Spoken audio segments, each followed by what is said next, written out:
ఎప్పుడైనా ముఖ్యమైన పని మీద బయటికి వెళ్ళేటప్పుడు 21 రూపాయి బిళ్ళలు తీసుకుని ఎవ్వరికీ తెలియని రహస్య ప్రదేశంలో ఆ 21 రూపాయి బిళ్ళలు ఇంట్లో దాచిపెట్టి వెళ్ళండి. మీ పని పూర్తయి తిరిగి వచ్చిన తర్వాత మీరు దాచిపెట్టిన 21 రూపాయి బిళ్ళలు ఎవరికైనా దానంగా ఇచ్చేయండి. అప్పుడు మీరు వెళ్ళిన పని అనేది తొందరగా మీకు అనుకూల ఫలితాలను ఇస్తుందని రహస్య పరిహార శాస్త్రంలో చెప్పారు.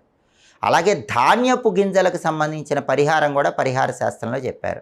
ఆ పరిహారం ఏంటంటే, ఏదైనా కష్టమైన పని మీద బయటికి వెళుతున్నారు, ఆ పని అవ్వటం కష్టం, ఆటంకాలు వస్తాయి అనుకున్నప్పుడు 7 ధాన్యం గింజలు అంటే 7 వడ్ల గింజలు కానీ 7 బియ్యం గింజలు కానీ తీసుకొని గుమ్మం బయట మెయిన్ ఎంట్రన్స్ బయట ఎడం వైపు ఉంచి, ఆ తర్వాత వెళుతూ మీరు బయటికి వెళ్ళినప్పుడు వచ్చే మొట్టమొదటి ఆలయం ఏదైతే ఉంటుందో ఆ టెంపుల్, ఆ ఆలయంలోకి వెళ్ళి దర్శనం చేసుకొని వెళ్ళండి.